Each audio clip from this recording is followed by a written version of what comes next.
Welcome back to Real Clear Radio Hour, brought to you by the Competitive Enterprise Institute. I'm your host, Bill Frezza. For the second half of our show, we're joined by a man whose personal journey from the ghettos of Philadelphia to the faculty of George Mason University, where he serves as the John Olin Distinguished Professor of Economics, belies the narrative that success is primarily determined by the color of one's skin or the station of one's birth. Dr. Walter Williams has authored over 150 scholarly publications, written 10 books, his most famous perhaps being The State Against Blacks, which was later made into a PBS documentary. He serves on the board of the Reason and Chase Foundations, has made scores of radio and TV appearances on everything from Nightline to the McNeil-Lehrer Report, and is one of my favorite syndicated columnists. There's so much I'd love to talk to him about. I wish the time wasn't limited. Dr. Williams, welcome to the show. Thank you. Dr. Williams, despite the Republican electoral romp, laws that increase minimum wages are enjoying widespread support. For years, you've argued the case that minimum wage laws hurt low-skilled workers, and you've used logic, reason, and meticulously researched and verifiable facts to make your case. The bulk of the evidence suggests that your arguments are falling on deaf ears. Why do you persist in relying on facts and reason when it's clear that this approach doesn't work on most people? Well, I think I rely on facts and reason because there's no other alternative. I'm not a politician, so I can do the analysis, and a politician has to sell the idea. But the reason why the minimum wage law gets so much support is that the average American, or large majority of Americans, support it because they're concerned about the welfare of their fellow man. So they have good intentions. But, however, I think when you look at the minimum wage law, or you look at any policy, one should say, well, what are the effects of the policy, not the intentions? And the effects of the minimum wage law are clearly seen. If you put yourself in the place of an employer and you must pay $7.25 an hour to no matter whom you hire, then you ask yourself, will you hire that worker who is so unfortunate so as to have skills that would only enable him to produce $3 or $4 worth of value an hour? Well, most employers will look at that as a losing economic proposition. That is, to pay somebody $7.25 an hour when that somebody can only add $3 or $4 an hour worth of value. So the effect of the minimum wage law is that of discriminating against the employment of low-skilled people. It discriminates against the employment of anybody whose output is not up to $7.25 an hour. But there you go again, using logic and reason. Can I get you to tell a story or a parable about minimum wage laws or a specific case that makes the point? Well, one of the things that people ignore about the minimum wage law, don't pay any attention to it at all, is that I've often said that the minimum wage law is one of the most effective tools in the arsenal of races all around the world, because the minimum wage law subsidizes racial discrimination. How does that work? Well, a number of years I wrote a book. It's called South Africa's War Against Capitalism, and I give many references. This is during the apartheid era in South Africa, and white racist unions in South Africa who would never have a black as a member were the major supporters of minimum wage laws for blacks. And their stated objective on the record was to protect white workers from having to compete with lower skilled, low wage black workers. And matter of fact, the first minimum wage law in the United States was the Davis-Bacon Act in 1931. And if you look at the congressional record, namely, matter of fact, 6513 of the congressional record on March 31st, 1931, you'll see a lot of congressmen and senators in there stating that we need the Davis-Bacon Act, which is setting a minimum wage law in construction activities, to protect white workers in America from black workers. Wow, that's in the record. Yes, it's in the record, yes. Wow, and yet the Davis-Bacon Act is still on the books. It's still on the books, and tragically enough, the Davis-Bacon Act is supported by virtually every black congressman, and I think that they're in the hands of labor unions, because labor unions are the major supporters of the Davis-Bacon Act. You've written that there appeared to be no standards of performance low enough for blacks to lose their loyalty to their black political representatives. Why is that, and does President Obama fit the bill? Of course, I think President Obama fits the bill. That is, black people are very loyal to their political representatives. And at one time in black history, well, that kind of loyalty was necessary. But nowadays, it's no longer necessary. And matter of fact, if you ask the question, in what cities do black people receive the poorest education? Mm-hmm. What cities do they suffer from the greatest crime rates? What cities do they suffer from absolutely rotten living conditions? It's in the very cities where black is the mayor, the superintendent of schools, and the chief of police. Now, I'm not saying that there's a causal relationship between black politicians and poor living standards, but what I'm saying is that having black politicians is no guarantee for upward mobility. Well, the political landscape seems to be shifting, at least in some districts. It was gratifying to see our first female black American elected to Congress from the Republican Party. Yes, from Utah. I forget the lady's name. That would be Mia Love, and she's making quite a splash. And then also the first black senator from, I believe, is South Carolina since the days of Reconstruction. Wow, so maybe things are changing. And matter of fact, I believe it's the case that both black senators in our country's history, or virtually all of the black senators in our country's history, have been Republican senators. Interesting. You know, you say times have changed and things that were once necessary may no longer be. We recently celebrated the 50th anniversary of the Civil Rights Act. Did it work? Yes and no.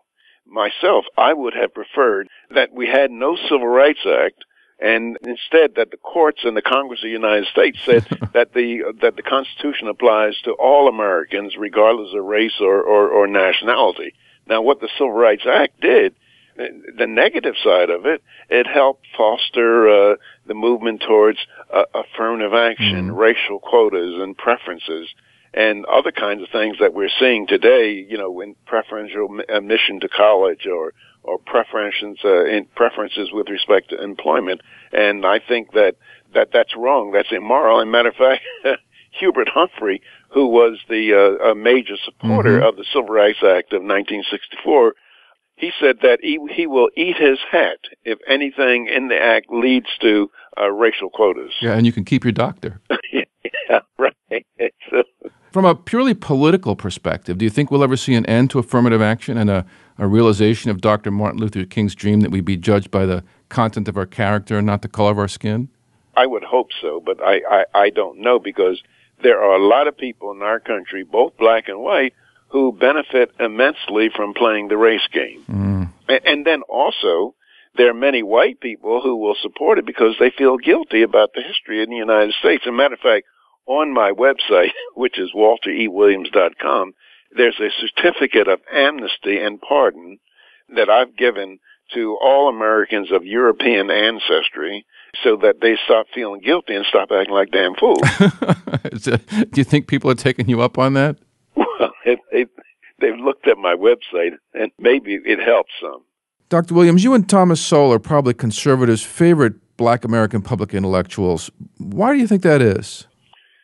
Well, I don't know. I think that one of the reasons is that we have guts, that we're not in a popularity contest, and we don't aspire to high political office, so we can afford to be honest with our fellow Americans.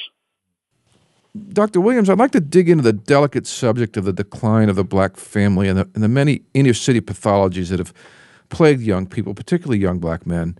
They seem to disproportionately fill our prisons, are both the victims and perpetrators of violent crime, experience horrendous levels of unemployment, and just can't seem to build successful lives for themselves the way you did.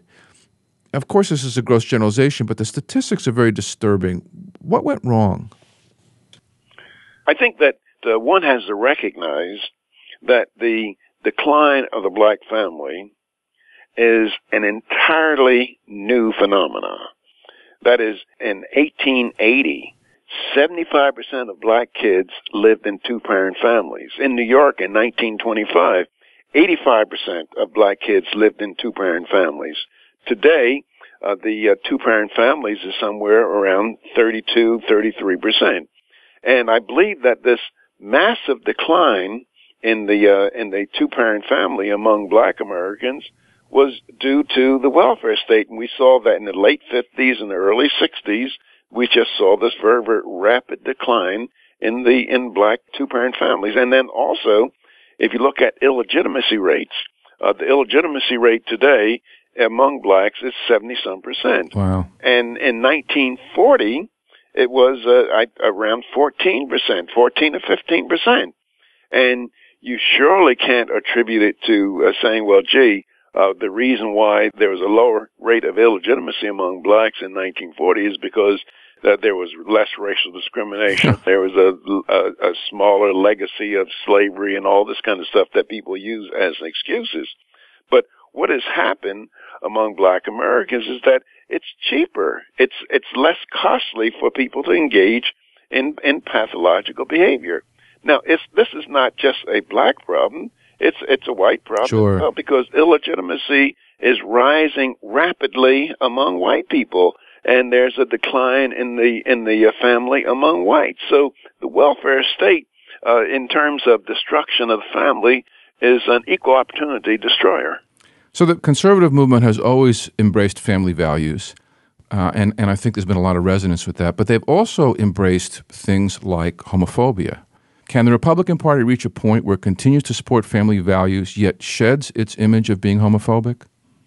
Well, I think that homosexual behavior should be protected by the United States Constitution because everybody has freedom.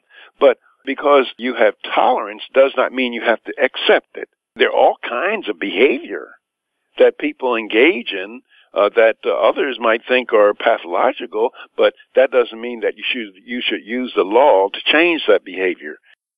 Dr. Williams, I spend a lot of time at conservative political conferences, and one of the things I've noticed is that when black Americans arrive, they're treated like royalty. I've never seen a whiff of racism there.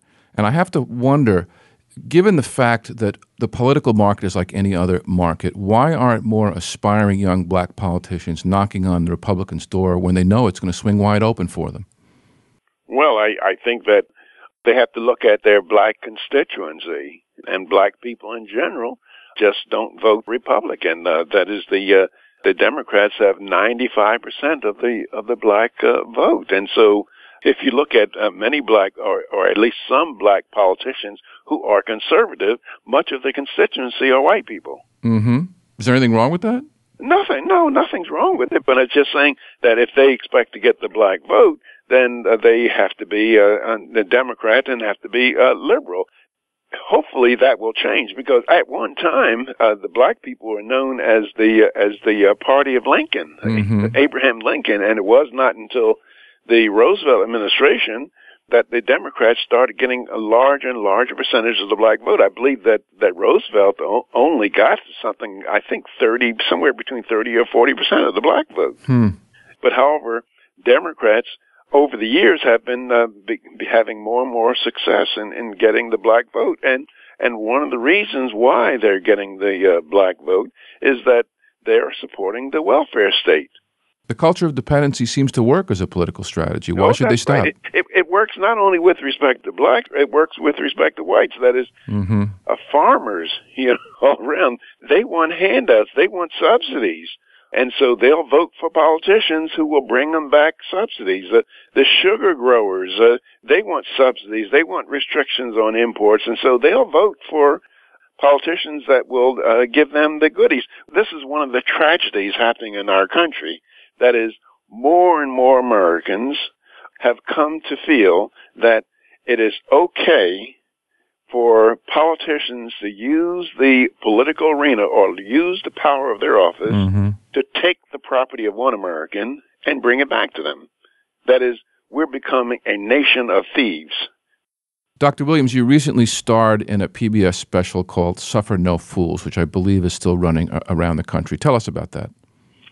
Suffer No Fools is, I was talked into doing it by Robert Chittister, who's the founder and CEO of Free to Choose Network, and they're the same people who did Milton Friedman's series Free to Choose. Yeah, I met Bob. He's an interesting fellow. Anyway, I wrote a book, and I think it's 2010 or 2011, and it was called Up from the Projects, and it was autobiography. And so Bob Chittister and others, they read the autobiography, and they said, well, let's make a PBS special out of it. And that's how it started. The Suffer No Fools, to me, was quite a challenging undertaking. They raised a whole lot of money to do it. And then I think they did something like 50-some hours of filming, not only with me, but with many people. And in the film, there's a discussion with Dr. Thomas Sowell, Douglas Ginsburg of the Appeals Court, and others in there that are kind of very, very important people in my life. Share some moments with us from the film. Well, it starts off from when I was a little boy, and matter of fact, my daughter is in the documentary, and she was the archivist, and she went through the thousands of photographs that we have to provide the photographs and DVDs and other kinds of archival material for the show. And it starts out when I was a young person living in North Philadelphia, and how we made it from poverty to being fairly affluent. And that, matter of fact, I point out one thing in the DVD or in the program, Suffer No Fools, that one of the great things that we can say about our country that Americans ought to be very, very proud of is that the very fact that you know where a person ended up in life, you can't be sure about where he started. Because there's such mobility in our country where people can start out poor and move up to the top. Matter of fact, if you look at Forbes' list of 100 richest people, you don't find old money. You don't find Rockefeller, the Goulds, a lot of turnover. Carnegies. It's brand new money. Dr. Williams, our country seems to be stuck in a rut right now. We've managed to just about stomp out growth. We seem to be on a trajectory to turn into the next France. Is there reason for hope? Yes, I think there is a glimmer of hope, and that's because during the first 2 years of the Obama administration, when the Democrats had the House of Representatives and the Senate and the White House, these people became so brazen in their activity and their control over us that for the first time in my life, you hear Americans debating about the Constitution of the United States. You saw the emergence of the Tea Party movement. You saw states' attorney generals suing the federal government over Obamacare. You saw state legislatures, a number of them, passing 10th Amendment resolutions. And so there is maybe a spirit of rebellion that is emerging in our country, and there's really a question whether it's too little or too late. And a lot of people ask me the question, well, is there anything that can be done? And I ask in my more pessimistic moments, are Americans any different from the Romans, from the Portuguese, from the French, from the Spanish, from the English? All the empires of history. Great empires of the past. But they went down the tubes for doing precisely what we're doing, bread and circuses. But that glimmer of hope that's emerging from the spirit of revolution in our country, and that's maybe our hope for the future. Plus the fact that more and more Americans are arming themselves. Oh. You're starting to sound like Thomas Jefferson. That's right. Dr. Williams, thanks so much for being on the show. Okay. Good talking to you. That was Dr. Walter Williams, professor of economics at George Mason University, and the subject of a new PBS documentary titled Suffer No Fools, here on Real Clear Radio Hour, brought to you by the Competitive Enterprise Institute. I'm your host, Bill Frezza. If you have any suggestions for topics or guests, please visit realclearradio.org, click on the email Bill link, and drop me a line. Real Clear Radio Hour is produced in conjunction with Real Clear Politics, America's premier independent political website. That wraps up our show. Please join us next week, same time, same station. See you then.